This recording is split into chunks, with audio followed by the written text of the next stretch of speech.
네, 다시 시작하겠습니다. 방금 전까지는 앱 인벤터에 대한 가장 기초적인 말씀을 좀 드렸고요. 우리 한 분이 더 들어오셨네요. 네, 또 시작하겠습니다. 혹시 제가 채팅창을 띄워놨으니까요. 혹시나 잘 안 되거나 뭐 문제 있으면 바로바로 메시지를 좀 주십시오. 이제 앱 인벤터 화면의 구조와 기능을 좀 말씀을 드리고 그리고 다음 시간부터는 직접 우리가 이 앱을 만들어 보는 시간을 좀 갖도록 하고요. 제가 영상을 지금 계속 만들어서 이제 전달을 또 하게 할 거기 때문에 아마 여러분들이 그 앱을 하나하나씩 보면 쉽게 아실 수가 있고요. 그리고 오늘 이러한 그 제가 그 저기 여러분께 보여드리는 이 화면도 단톡을 통해서 공유를 해 드리도록 하겠습니다. 우리 그 앱 인벤터는 처음에 이렇게 그 파워포인트로 좀 알려드리고 그 다음에 실제로 화면을 좀 들어가는 게 좋을 것 같아서요. 그래서 파워포인트로 먼저 좀 알려드리도록 하겠습니다. 여러분들이 이제 다음 시간부터는 가급적이면 이 구글 계정을 하나씩 그 만드셔서 실습하는 데 문제 없도록 해주면 좋을 것 같고요. 맨 처음에 일단 그 한글로 좀 바꿔주시고 물론 영문으로 하시는 분도 관계 없습니다. 근데 가급적이면 처음 하시는 분들이 많기 때문에 한글로 메뉴를 좀 변경을 해서 저는 그렇게 준비를 좀 했습니다. 그래서 여기에 새 프로젝트 시작하기라고 하는 것이 좌측에 보통 있고요. 이게 어디냐면 맨 위에 보면 첫 번째 그 프로젝트라고 하는 메뉴를 클릭을 하면 새 프로젝트가 나오고요. 이 새 프로젝트 시작하기는 요거를 클릭을 하게 되면 일단 그 파일 네임을 그 입력하라고 나옵니다. 그러면 이 파일 네임을 눌렀을 경우에 확인을 누르고 그 다음에 시작을 하면 되는데요. 요 프로젝트 이름은 파일 네임이라고 하는데 반드시 영문만 가능합니다. 영문 그 뭐라 그러죠? 영문 알파벳이라 그러나요? 네, 영문 알파벳. 한글은 안 됩니다. 한글은 아직까지 안 되고 영문으로 반드시 시작을 해야 된다. 그래서 이를테면 그 테스트 001 이렇게 입력하고 확인을 누르면 계정이 생성이 되고요. 이러한 그 화면이 생성이 됩니다. 그래서 이 맨 위에 AI2 appinventor.mit.edu라고 나오는데 이건 외우지 않으셔도 굉장히 좀 길기 때문에 외우지 않으셔도 가능하고 구글 검색 창에서 앱 인벤터 영문이든 한글이든 입력을 하시면 이러한 그 화면에 바로 직접 들어가실 수가 있다. 이런 말씀을 드릴 수가 있고요. 여기에서 필요한 게 이 로고는 뭐 이 홈페이지를 불러드리는 거니까 관계없고요. 이 맨 위에 빨간 그 라인으로 되어 있는 이 프로젝트 연결 빌드 또 도움말 내 프로젝트 뭐 이런 것들이 쭉 있습니다. 여기에. 그래서 요것들을 나중에 제가 실습하면서 또 자세하게 설명을 좀 드릴 건데요. 요 프로젝트 메뉴 그 다음에 왼쪽에는 팔레트라고 하는 메뉴 그 다음에 가운데는 뷰어 창 이 휴대폰 모양처럼 생겼고요. 그 다음에 우측에 그 컴포넌트라고 되어 있는 여기에는 이 팔레트에서 갖고 온 드래그 앤 드롭한 그 명령어들을 이 뷰어 창에 옮겼을 때 바로 이 컴포넌트와 맨 우측에 있는 그 속성 이러한 그 화면에 뜨게 되는데요. 이러한 그 명령어 하나들을 갖다 놓음으로써 이 속성을 또 여러분들이 수정할 수가 있습니다. 이름도 수정할 수가 있고 또 서체 글씨 같은 경우도 볼드로 해서 진하게 하고 또 크기도 서체 크기도 좀 키우고 여기에서는 그 아이콘 이미지도 넣을 수가 있고요. 여기에는 여기 가운데 그 뷰어 창에 스크린 1이라고 되어 있는데 이런 이름도 한글로 바꿀 수가 있습니다. 요거는 이제 일명 디자이너 화면이다, 디자이너 모드다, 이렇게 흔히 이야기를 하고요. 여기에 보면 뭐 앱 인벤토 메뉴에 다양하게 있습니다. 프로젝트에는 뭘 한다, 연결에는 뭘 한다, 빌드라고 하는 거는 아까도 설명드렸다시피 그 컴파일하는 그 과정에 있고요. 뭐 세팅, 뭐 도움말은 뭐 헬프 메뉴고요. 그 다음에 내 프로젝트라고 하는 거는 내가 직접 개발하는 그 프로젝트에 이름을 넣는 거, 뭐 이런 뭐 갤러리 뭐 이런 것들이 많은데요. 아무튼 이러한 그 앱 인벤터 메뉴와 프로젝트 메뉴가 있다. 그리고 팔레트라고 하는 것은 이제 그 명령어들을 하나씩 좀 갖다 놔서 이 디자이너 모드를 좀 보기 좋게 또 휴대폰에서 직접 터치하면서 활용할 수 있도록 그렇게 좀 만들어 놓은 그런 메뉴들입니다. 그래서 여기에 뭐 사용자 인터페이스, 요거는 이제 또 중간 메뉴고요. 이 사용자 인터페이스를 누르게 되면 뭐 버튼이든 뭐 레이블이든 여러 가지 또 뭐 숫자, 문자 이런 걸 입력할 수 있는 그런 그 명령어들이 있고, 레이아웃은 수평 배치, 뭐 수직 배치. 이건 뭐냐면 가로로 여러 가지의 메뉴를 넣을 때에 이 수평 배치를 갖다 놓고 그 안에 버튼이나 레이블 같은 거를 마구 넣으면 이게 옆으로만 쫙 배치가 된다는 얘기고요. 메뉴가. 그 다음에 이 수직 배치는 위에서 아래로 메뉴를 만들 때 주로 많이 활용하고요. 그 다음에 여기에 뭐 또 하나는 표 배치라는 게 있습니다. 여기는 지금 나와 있지는 않습니다만 표 배치는 수평과 수직을 동시에 넣을 수 있는 2차원으로. 그런데 주로 표 배치보다는 수평 배치나 수직 배치를 주로 많이 사용을 하고 있습니다. 그리고 이제 미디어라고 하는 것은 우리 그 휴대폰 기능 중에 우리가 그 휴대폰 보면 이제 빨간 버튼이 있는데 그거를 사진기 버튼을 클릭을 해서 거기에 동영상도 촬영할 수가 있고 그 다음에 사진도 찍을 수가 있고 뭐 우리 음성도 갖고 들어갈 수가 있는데 여기에 바로 우리 그 이 앱 인벤터를 하면 굳이 그 사진 버튼을 눌러서 영상을 또 눌러서 이렇게 촬영할 게 아니라 바로 캠코더 기능을 불러드리고 또 카메라 기능을 불러드리고 또 음성 녹음할 수 있는 기능을 바로바로 불러드릴 수 있는 그런 명령을 할 수 있는 곳이다. 그런데 요새는 그 여기 안에서는 명령어다 뭐 이런 용어는 잘 안 쓰고요. 컴포넌트다 이런 용어들을 많이 씁니다. 컴포넌트는 하나의 그 기능을 갖고 있는 명령어로 생각하시면 되고요. 그리고 이제 뭐 그리기, 애니메이션, 그러니까 도화지에 우리가 그림을 볼펜이든 뭐 이렇게 저기 연필이든 그러한 그 색깔 있는 걸 그리듯이 마찬가지로 이렇게 그릴 수 있는 것. 그 다음에 손가락으로 그릴 수 있는 그런 이제 캔버스라고 하는 그 컴포넌트도 있고 뭐 다양하게 많습니다. 뭐 지도, 센서, 이것도 마찬가지로 센서 같은 경우에도 그 소셜도 그렇고요. 우리 휴대폰에 있는 기능입니다. 가속도 센서는 이 휴대폰을 갖고 걸어가거나 뛰거나 할 때, 그 다음에 뭐 바코드 센서는 아시다시피 2차원 그런 그 주로 상품이나 제품에 많이 붙어 있는 그런 센서들을 휴대폰으로 읽어서 숫자나 문자로 이제 저장할 수 있는 기능들 이러한 것도 할 수가 있고요. 하여튼 뭐 다양하게 이 센서와 소셜에 있는 기능들은 이 휴대폰에 있는 기능을 그대로 그냥 뽑아 올려서 프로그램에 활용할 수 있는 그런 컴포넌트다. 그 다음에 여기 저장소는 뭐 파일을 어디에 지정해서 저장을 시킨다. 그리고 DB라고 하는 건 이제 데이터베이스인데요. 데이터베이스는 주로 그 2차원, 3차원으로 저장을 합니다.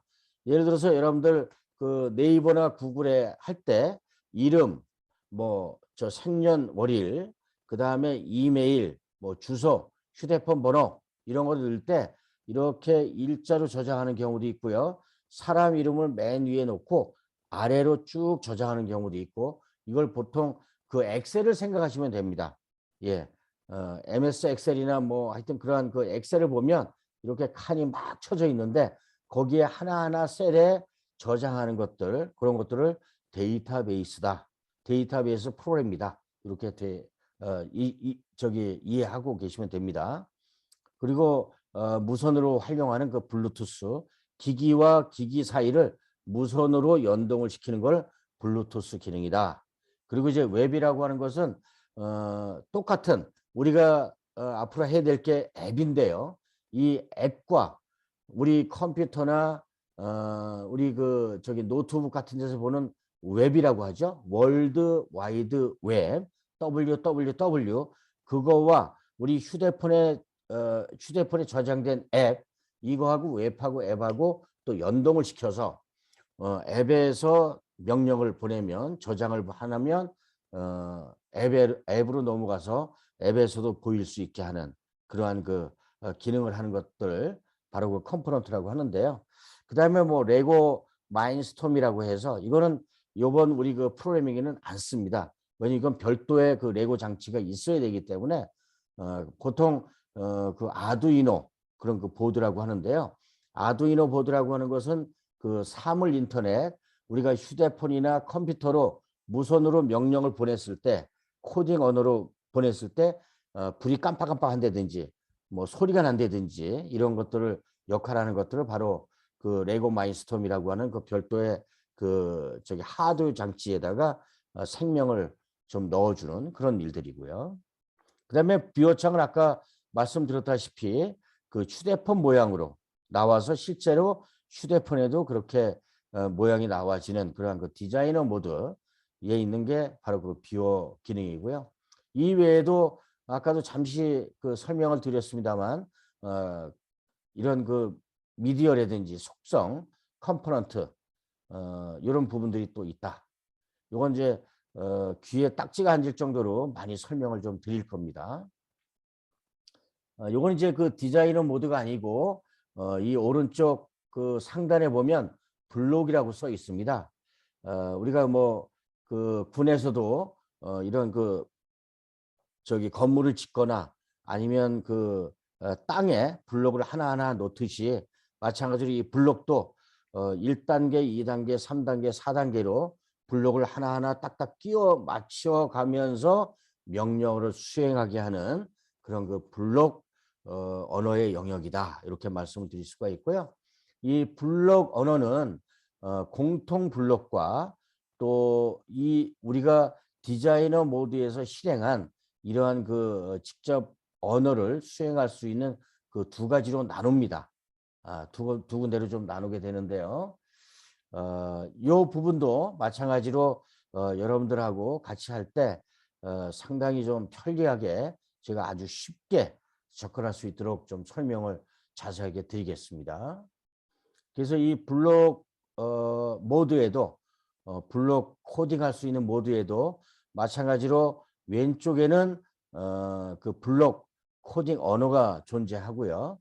그 다음에 가운데는 스크린 1, 2, 3 이런 것들을 놔서 우리가 홈페이지에서도 네이버에서도 보통 이제 검색창에다가 데이터를 입력을 하게 되면 또 다른 화면으로 넘어가고 또 다른 화면으로 넘어가듯이 이것도 마찬가지로 이 스크린 1, 2, 3 이것도 그런 그 화면으로 넘어가는 그러한 부분이 되고요.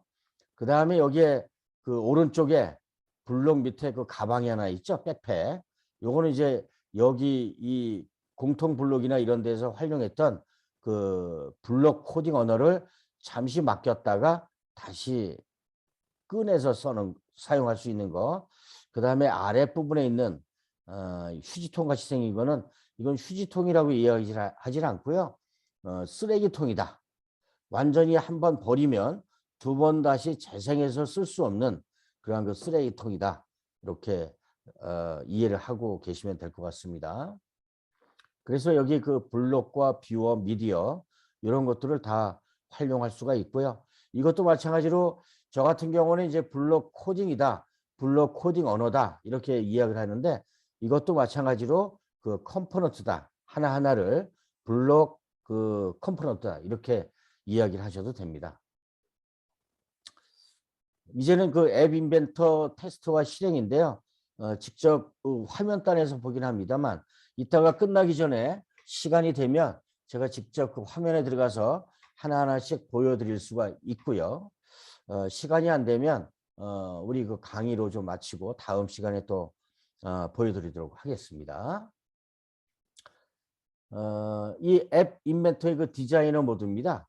그래서 버튼을 갖다 놓고 또 텍스트 박스, 뭐 텍스트 박스라고 하기도 하고 뭐 텍스트 영역이라고 하기도 하고 이러한 것들은 하나하나 설명을 좀 드리겠지만 버튼을 하나 갖다 놓고 그런데 이게 버튼을 갖다 놓을 때요. 항상 왼쪽에 얘가 기본적으로 배치가 됩니다. 그랬을 때 우리가 그 스크린 1이라고 하는 이 컴포넌트 중간에 보면 스크린 1이라고 써 있죠. 이 메뉴를 놓고 그 다음에 그 서체라든지 그 다음에 이런 모든 것들을 가운데 배치해라 라고 선언을 하고 들어가게 되면 이렇게 왼쪽으로 쏠림 현상은 없어지게 됩니다. 이게 이제 디자이너 모드에서 사용하는 것이라고 말씀을 좀 드릴 수가 있고요. 그 다음에 디자인할 때 여기 속성이나 컴포넌트라고 아까 설명을 좀 드렸는데요.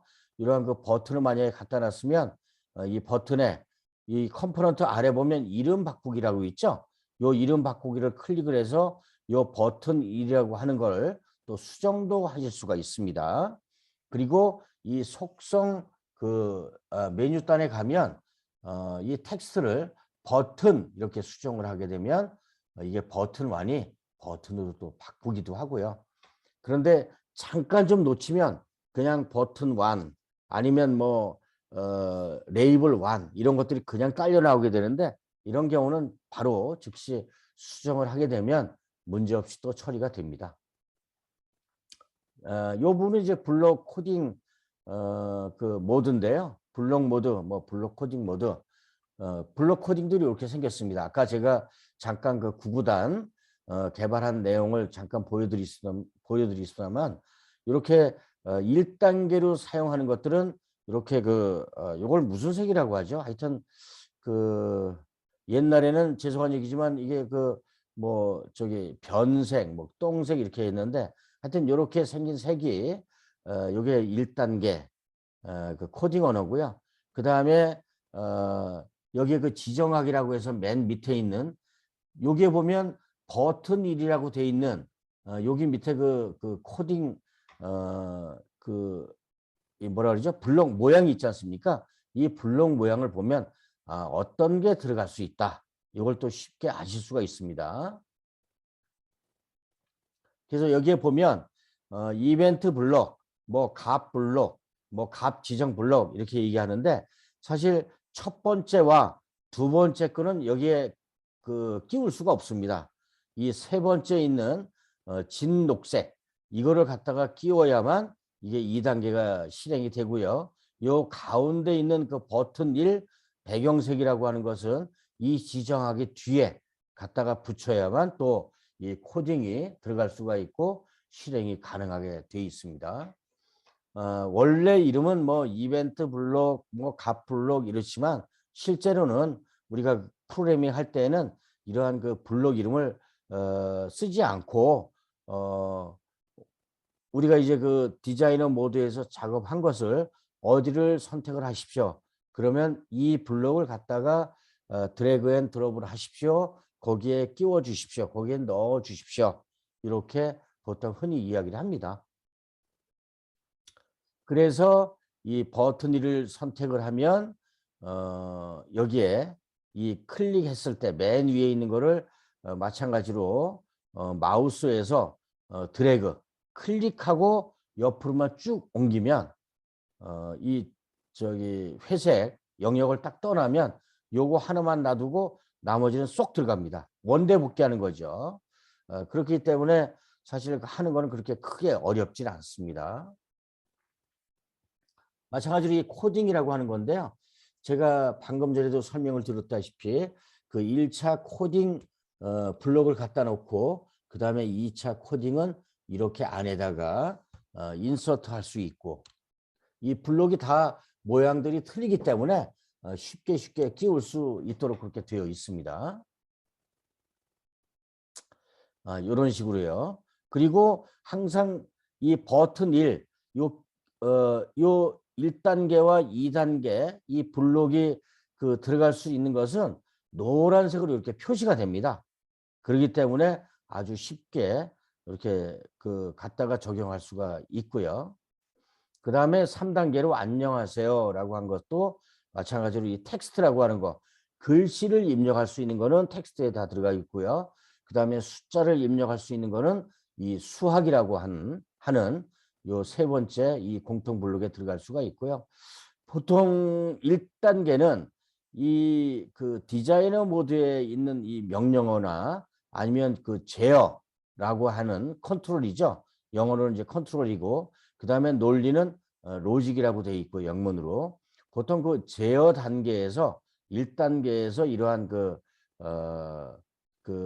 1단계 블록이 다 있고, 그 다음에 여기에 보면 뭐 지정하기니 뭐 이런 것들은 이 밑에 있는 텍스트 박스나 버튼 이 모양의 주로 이 블록들이 다 소유하고 있습니다.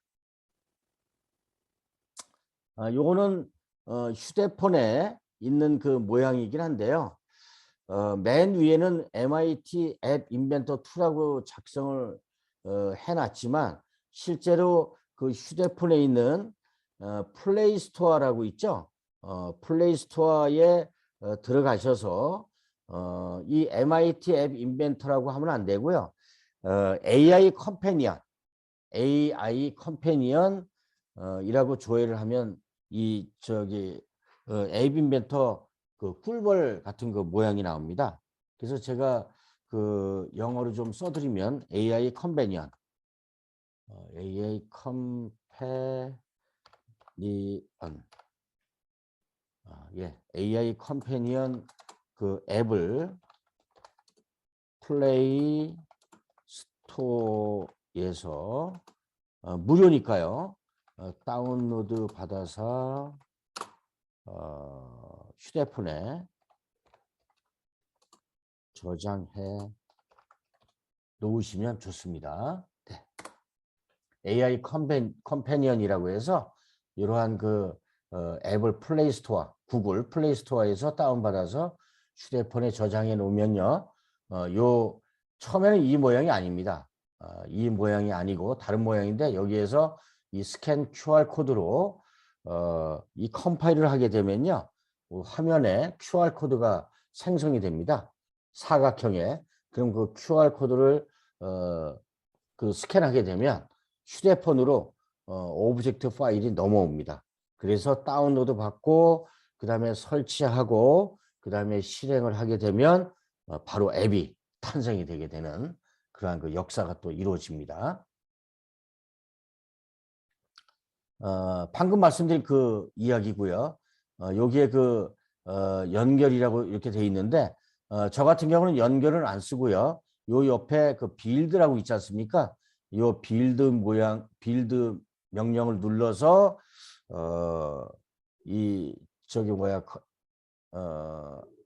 앱 뭐죠? 앱 인벤터 그거를 딱 누르게 되면 바로 이 QR 코드가 또 빌드가 되게 돼 있고요.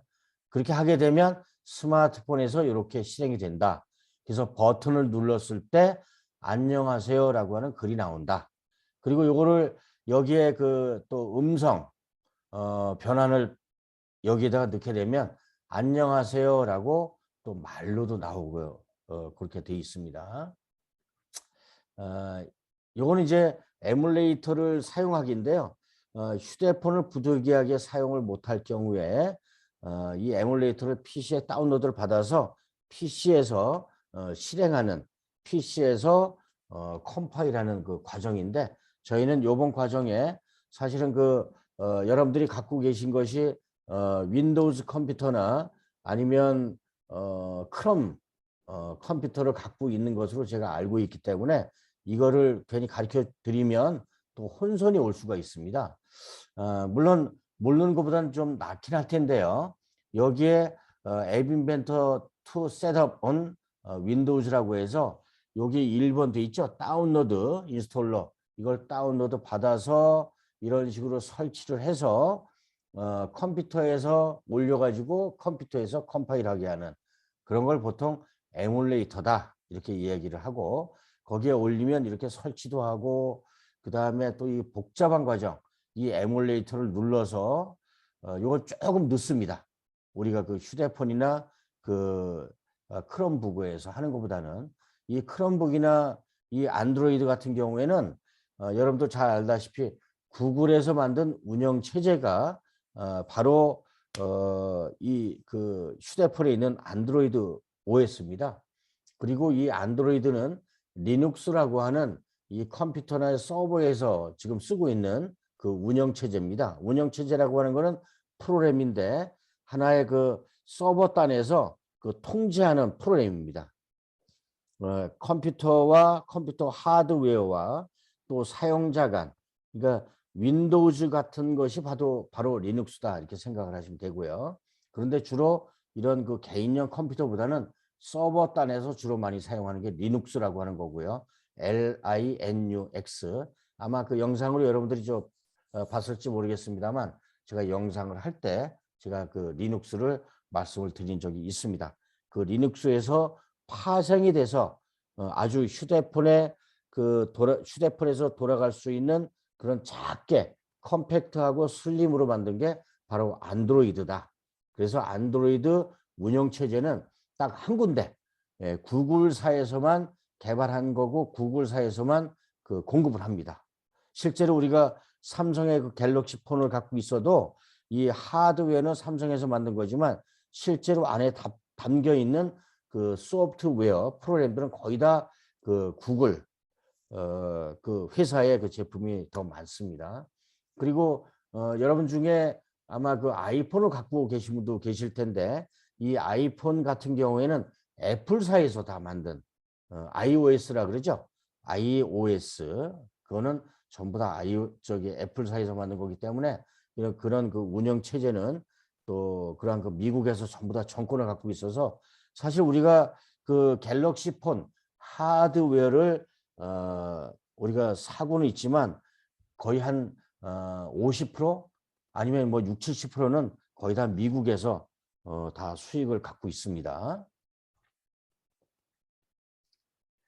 그래서 우리가 그 휴대폰을 보면 이러한 그 스마트폰 에뮬레이터를 실행을 하면 이렇게 나온다는 얘기고요. 에뮬레이터 작업하고 나오면 이렇게 나온다. 휴대폰에서. 이건 에뮬레이터는 가능한 한 좀 이런 방법만 있다라고만 알고 계시고 우리는 AI 컨베니언 아니면 여러분들이 제가 그 크롬북을 써본 지가 굉장히 오래돼서 거의 한 6, 7년 전에 초창기 때 제가 크롬북을 하나 사서 활용을 했었었는데 이 그 앱 인벤터에서 크롬북을 바로 활용할 수 있는 그런 그 메뉴가 있는 거로 좀 알고 있습니다, 저는.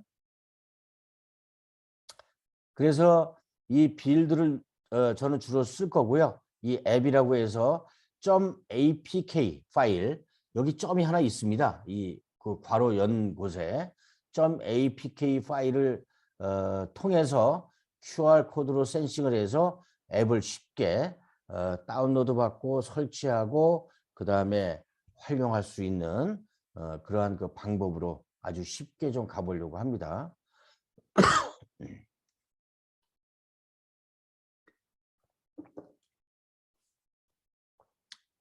그래서 이렇게 하게 되면요. 저기 아까 방금 전에 말씀드린 이 빌드에 앱을 누르게 되면 이렇게 자체적으로 테스트 001이라고 하는 그 파일 네임으로 컴파일을 하게 됩니다. 그래서 잠깐 기다려 주세요 이렇게 나오는데 제가 직접 여러분들하고 이 영상을 아마 만나보게 되면 이러한 그 메뉴들이 나옵니다. 그런데 어떨 때는 서버가 지금 복잡해서 컴파일이 안 됩니다. 막 이런 명료가 나올 때는 저도 막 당혹스럽습니다. 왜냐하면 이게 컴퓨터에서 하는 게 아니라 그 미국에 있는 그 클라우드라고 하는 서버단에서 얘가 컴파일을 하기 때문에 이 앱 인벤터를 전 세계에 있는 그 사람들이 써서 전 세계에 있는 사람들이 컴파일 걸면 서버가 또 트래픽이 생기거든요. 로딩이 걸리니까 그때는 그 서버가 있으니까 서버가 로딩이 되니까 잠시만 기다려 주십시오라고 하는 메시지가 나오면 그때 또 다시 하게 되면 이렇게 컴파일을 하게 됩니다.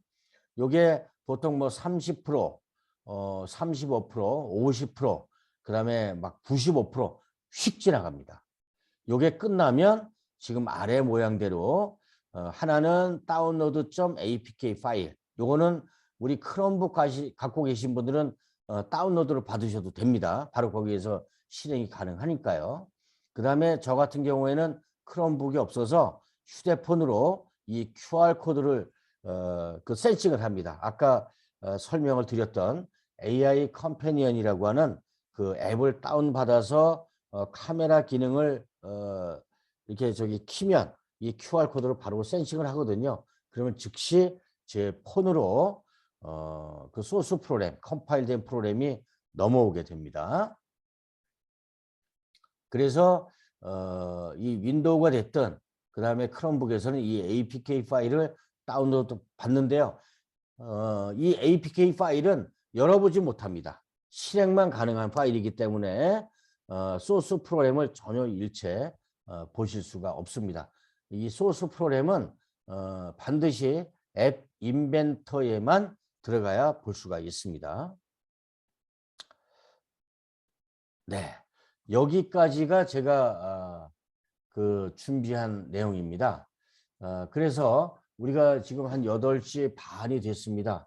그래서 여러분들이 혹시 제가 오늘 그 1시간 반 동안 이렇게 그 강의한 내용 중에 더 궁금한 게 있거나 아니면 궁금한 게 없으시면 제가 아까 말씀드린 대로 앱 인벤터를 한번 들어가서 직접 설명을 한번 좀 드려보려고 합니다. 앱 인벤터. 네.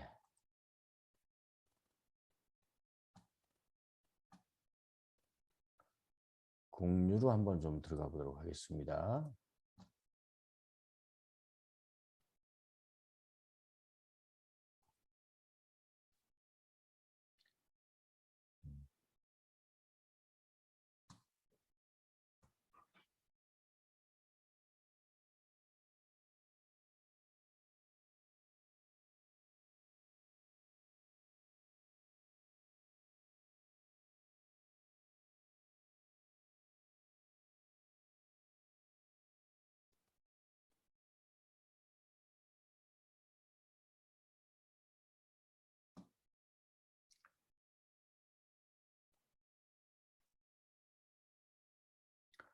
화면 공유를 네. 이 앱 인벤터 공유 화면이 지금 보이시나요? 네, 보입니다. 네네네. 원래는 이게 나오지 말아야 되고요. 여러분들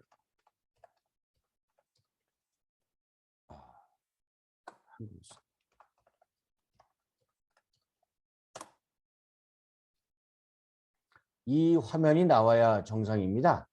그래서 이 화면에서 제가 있는 것처럼 이 상단에 A라고 보이시죠? 이 A에 저는 이렇게 로그인을 좀 해놨습니다. 그래서 이렇게 로그인을 해놓고 뭐 다른 계정을 추가해서 만들어 주셔도 되고요. 이런 상태에서 이 크롬 구글 화면에서 이 앱 인벤터를 클릭을 하게 되면 이렇게 나옵니다.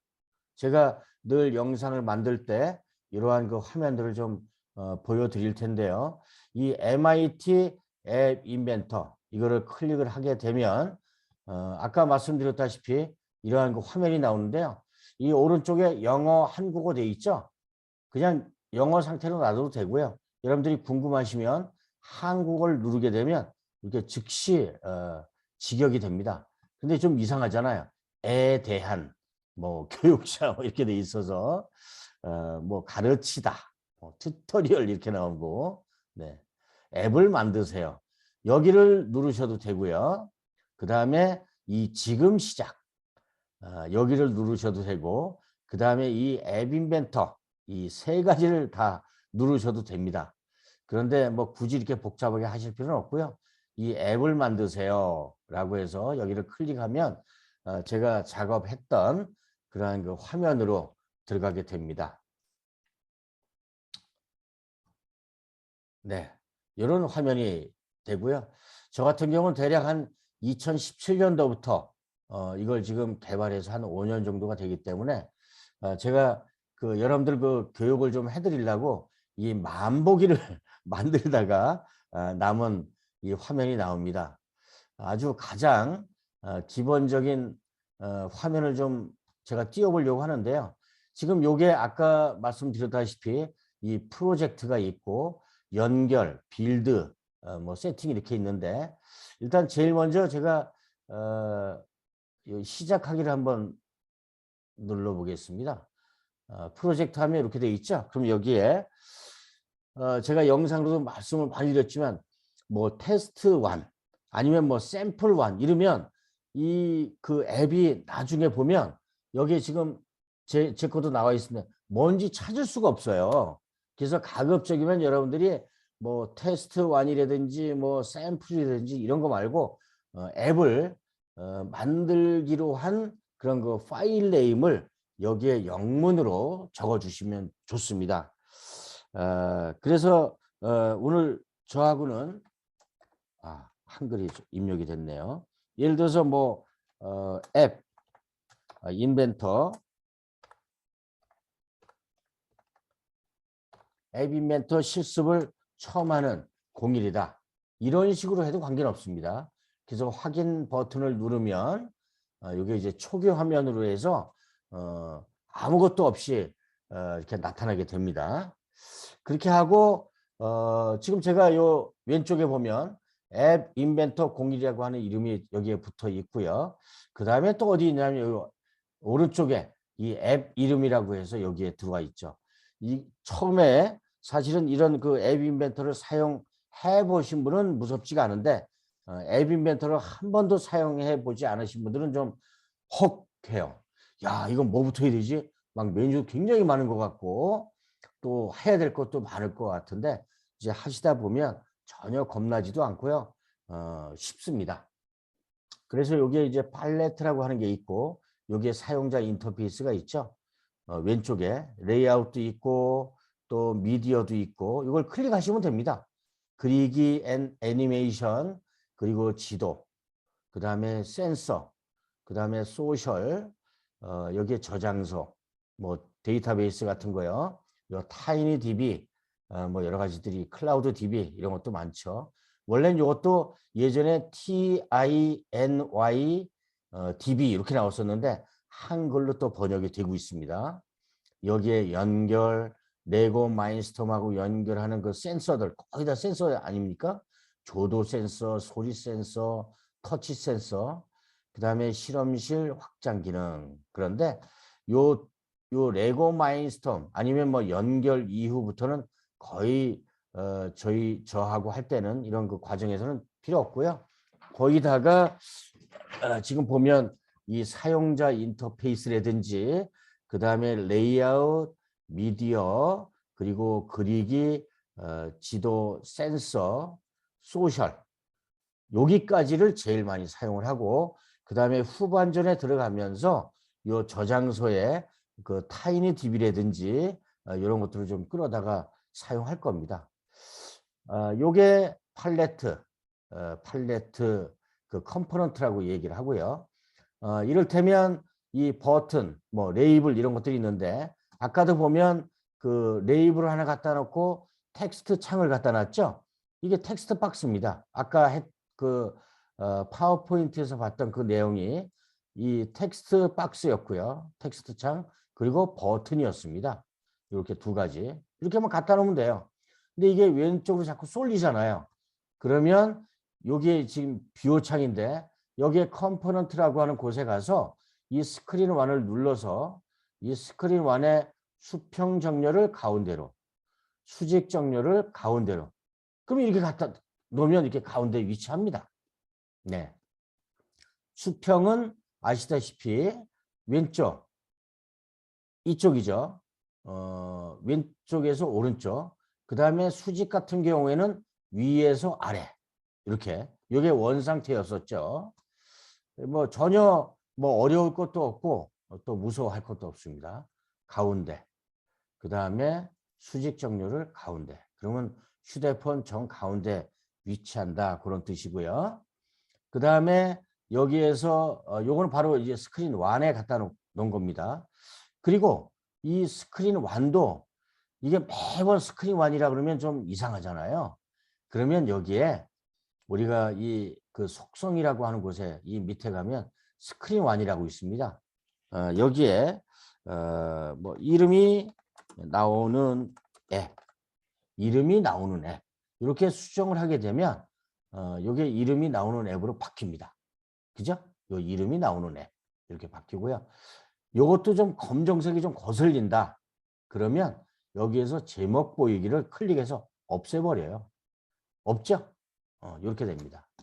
그리고 참고적으로 요거는 와이파이고 뭐고 뭐 요건 기본입니다.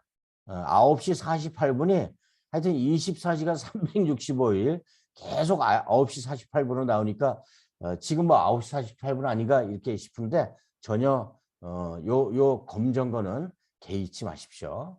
우리는 요 밑에부터 이 제목이 나오는 제목 보이게 해서 요 제목 나오는 부분부터 여기까지 요 버튼 있기 전까지만 그 활용을 한다 이렇게 생각하시면 되고요. 여기에 요것만 있으면 너무 좀 촌스럽다. 그럼 배경 이미지에 가서 파일을 올리기를 눌러서 파일 선택을 누르시고요. 그 다음에 저장해 놓은 그런 그 폴더에 가서 그 이미지를 갖고 오시면 저 같은 경우에는 그 노트북에 바탕 화면에 앱 인벤터 폴더를 만들고 미디어라고 하는 폴더를 아예 만들어 놨습니다. 여러분들하고 실습을 좀 편하게 하기 위해서요. 여기에 다양하게 이미지, 음향 또 뭐 그거 외에도 뭐 음성, 뭐 동영상 이런 것들 많이 갖다가 여기 설치를 해놨는데요. 여러분들 혹시 그 미디어 그 제가 이 뭐라 그러죠? 미디어 폴더를 압축을 해서 보내드렸는데 혹시 이거 받으셨나요? 그 카톡에서? 못 받으셨죠?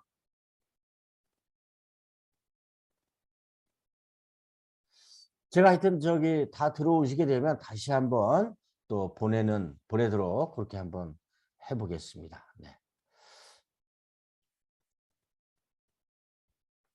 네, 네, 다 못 받으셨다고 하는데요.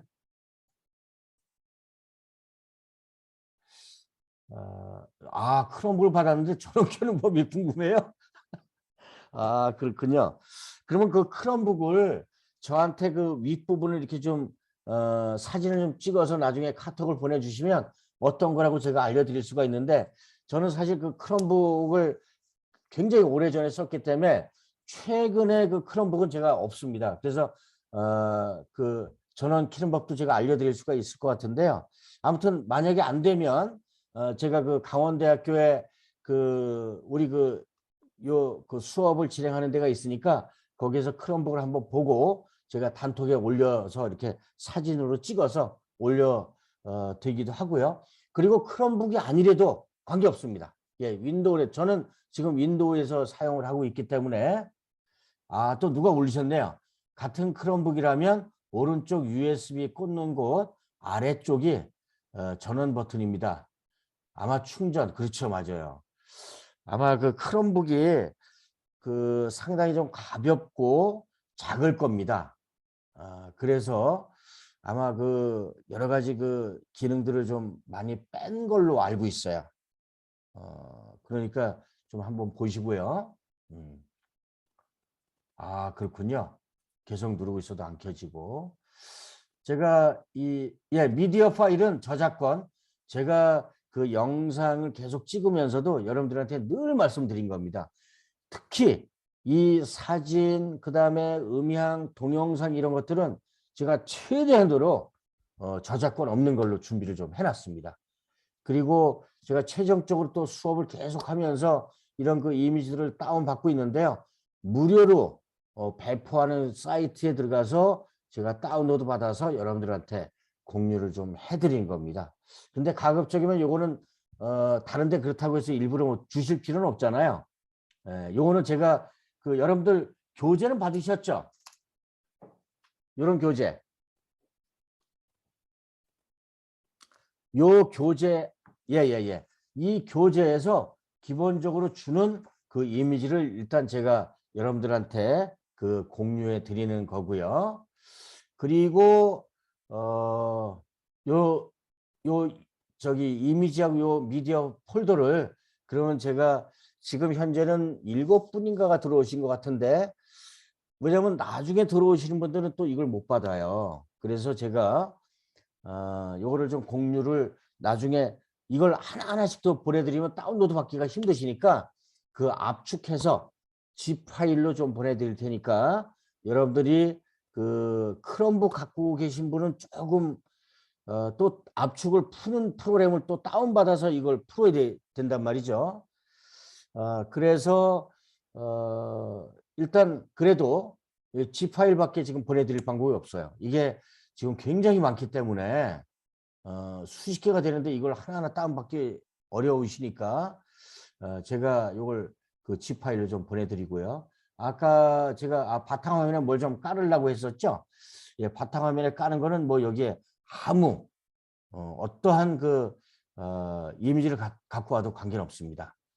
이왕이면 예쁜 여자 사진을 한번 좀 제가 클릭해서 열기를 해서 확인을 누르게 되면 여기에 이렇게 바탕화면에 깔리게 됩니다.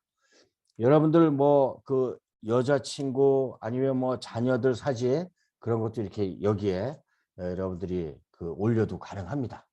뭐 여러분들 여사친이나 아니면 뭐 우리 가족들 사진은 지적 재산권에 관계가 없는 거니까요.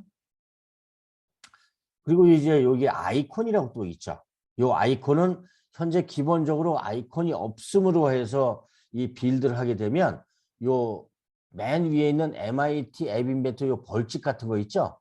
요 모양대로만 아이콘이 나와요. 그런데 제가 하나하나 실습하면서 가르치겠지만 여기 아이콘에서 만약에 저 파일을 올리기 위해서 파일을 이러한 이미지를 선택하게 되면 이미지가 아주 작게 축소가 되면서 아이콘 모양으로 나오게 됩니다.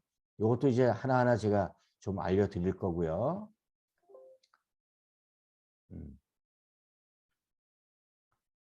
이렇게 하는 겁니다. 그래서 이 텍스트 박스와 그 다음에 버튼이 있다. 그러면 이 텍스트 박스를 클릭해서 텍스트 박스는 아무것도 없게 되죠. 여기에는 뭐 우리가 이제 나중에 블록 코딩 들어가 보면 알겠지만 안녕하세요라고 하는 글만 입력할 거기 때문에 그래서 요거 같은 경우는 뭐 특별히 입력할 건 없고요. 대신 여기 힌트라고 있습니다. 오른쪽에 요 힌트에는 문자가 나옵니다. 뭐 이런 문자가 나옵니다. 이런 글씨를 써주게 되면 우리가 보통 네이버가 됐든 어디 회원 가입을 할 때 연하게 먼저 나오는 게 있죠. 생년월일을 입력하세요. 뭐 이름을 입력하세요. 이렇게 연하게 나오고 사전에 사용자들로부터 편하게 알려주는 그런 언어가 나오는 게 바로 이 힌트입니다. 이 힌트를 이렇게 써주면 지금 현재는 나오지 않지만 나중에 구동을 했을 때 나오게 되고요. 그 다음에 여기 뭐 텍스트는 지금 입력 안 하게 돼 있으니까 놔둬도 되고요. 텍스트 정렬은 뭐 왼쪽, 가운데, 오른쪽 그냥 왼쪽으로 놔둬도 관계 없습니다. 그 다음에 이제 여기 뭐 버튼을 누를 경우에는 아까 말씀드린 대로 이름 바꾸기 해서 요게 요 버튼 1의 텍스트 이게 바뀌는 게 아니라 버튼 1이라고 하는 요것만 바뀌게 됩니다. 버튼 아이콘 버튼 아이콘이다. 이렇게 하면 요 컴포넌트에 있는 내용만 바뀌게 되고요. 요걸 바꾸려면 어디서 바꾸냐? 요 속성에서 바꾸시면 됩니다. 여기에 글꼴 굵게라고 해서 볼드로 좀 눌러주시고 그 다음에 글꼴 크기를 약간 뭐 18포인트로 좀 하고 글꼴 서체를 설치가 근데 많지 않습니다. 그 MS나 아니면 그 한글 같은 경우에는 막 수십 가지, 수백 가지 막 쫙 나오는데 여기는 딱 이렇게 기본값에 4가지밖에 없습니다. 뭐 바꾸나 안 바꾸나 이건 관계없고요. 높이, 너비 이거는 그냥 놔두셔도 됩니다. 그 다음에 이미지는 뭐 바탕에 깔 게 아니고 단 여기 그 텍스트 요 부분에 버튼이라고 수정을 하게 되면 이 가운데 버튼 일의 텍스트가 바뀌게 됩니다. 이렇게 그리고 요 텍스트 정렬은 이제 가운데로 되어 있기 때문에 됐고요. 요거를 그러면 버튼이 좀 너무 작다. 이 손가락이 좀 크신 분들이 있기 때문에 그럴 경우에는 여기에서 높이를 조금 바꿔도 됩니다. 여기에 자동이라고 하는 게 있고 부모 요소에 맞추기 뭐 이런 또 요상한 용어가 나오는데 여기 픽셀과 퍼센트를 주로 많이 쓰고요. 이 부모 요소 맞추기는 이 버튼보다는 이 레이블 이런 쪽에서 많이 좀 쓰게 됩니다. 그래서 여기에 이를테면 뭐 한 뭐 100픽셀 이렇게 하게 되면 여기 어떻게 바뀌는지 한번 보십시오. 예, 이렇게 아래 위로 넘어갔죠. 예, 그렇게 하고 그 다음에 이 너비는 그야말로 가로 세로입니다. 그 다음에 이 높이 같은 경우에는 아래 위고요. 여기에도 마찬가지로 뭐 픽셀을 100픽셀을 한다. 그러면 좌우로 좀 넓어지겠죠. 예, 버튼 아주 크게 됐습니다. 여기 좀 보기 안 좋으면요. 높이를 한 50으로 예, 바꿔서 확인을 눌러주면 또 작게 됩니다. 요 정도면 뭐 괜찮을 것 같습니다. 버튼이. 그런데 이것도 조금 저기 직사각형이니까 조금 뭔가 좀 찔리는 것 같다. 그럼 여기 모양에 가서 기본 값을 둥근 모서리로 살짝 바꿔주면 이렇게 버튼이 예쁘게 되고요. 그 다음에 직사각형 이렇게 되고요. 그 다음에 타원형 하면 둥그렇게 그 베개 모양으로 이렇게 또 바뀌게 됩니다. 이런 모양도 괜찮으시죠? 예. 이런 상태에서 바로 블록으로 넘어가면 이 블록 코딩 모드입니다. 설명을 드렸다시피 이 공통 블록, 이 제어를 클릭하게 되면 이게 쫙 나오고요. 논리 쫙, 그 다음에 수학 쫙 나오고요. 그래서 수학 뭐 텍스트 말씀드렸다시피 이 수학을 끄집어내면 여기에 숫자를 이렇게 뭐 1, 2 이렇게 1, 2, 3, 4, 5, 6, 7, 8, 9, 0 이렇게 입력하게 돼 있고 그 다음에 텍스트를 누르게 되면 여기에는 문자만 입력이 가능합니다. 문자 여기에 우리는 자랑스러운 대한민국의 군인입니다. 군인입니다. 예, 이렇게 문자를 입력할 수 있는 블록도 있고요. 그 다음에 리스트, 뭐 이건 딕셔너리, 이건 뭐 저기 그 도서관 그쪽에서 많이 쓰는 건데 우리가 할 때는 많이 사용을 안 합니다. 그 다음에 색상, 예를 들어서 우리 그 만복이나 아니면 그 뭐라 그러죠? 그 방위각을 하는 나침판 이런 거 할 때 내가 휴대폰을 들고 지금 앞에 있을 때는 검정색, 옆으로 오른쪽으로 틀면 뭐 북쪽이 나온다, 또 남쪽이 나온다, 동쪽이 나온다라고 했을 때 이 빨간색을 갖다가 끼워 넣고 또 검정색을 갖다가 끼워 넣고 하는 그런 역할을 하는 게 바로 색상. 그 다음에 이 변수는 전액 변수라고 해서 먼저 선언을 해주고 갑니다. 그리고 이것도 업데이트가 가능합니다.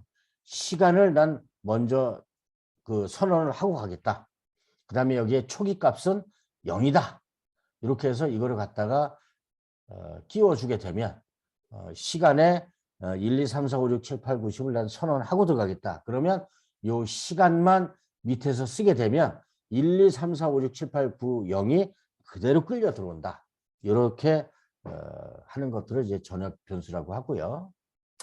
그 다음에 함수는 또 이런 것들이 있고 아무튼 요게 이제 디자이너 모드 있는 것들이 이 스크린 1부터 또 있게 되죠. 그래서 이 스크린 1을 누르게 되면 이런 것들 이렇게 나옵니다.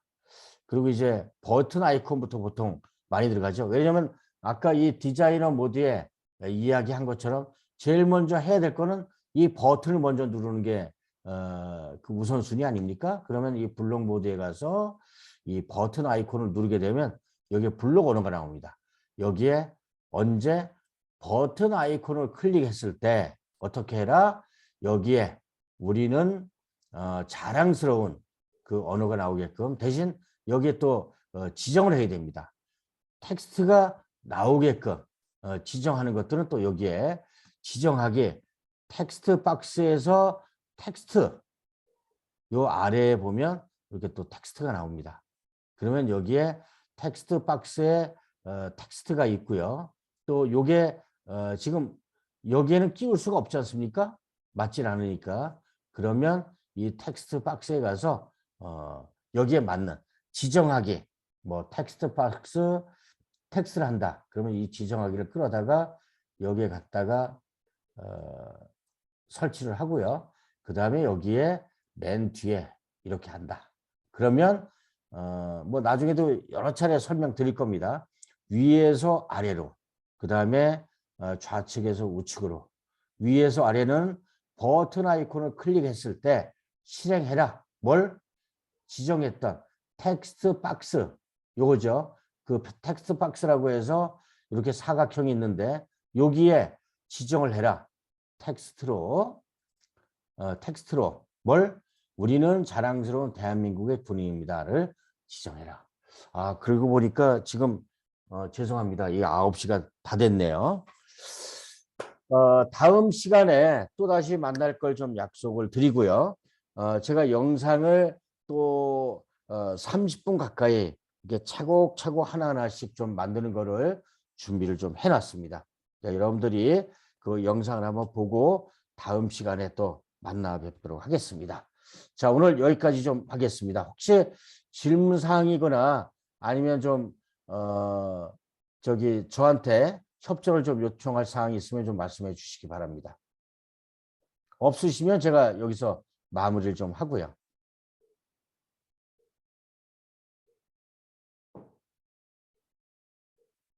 뭐 채팅을 하셔도 됩니다. 굳이 그 말씀으로 안 하셔도 되고요.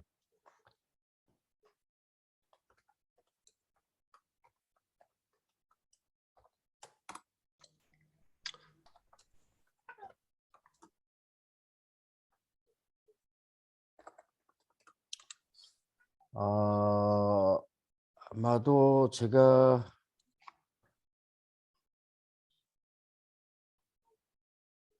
다음 수업이 5월 30일입니다. 30일. 네, 5월 30일 그 월요일 날 오후 7시부터 9시까지.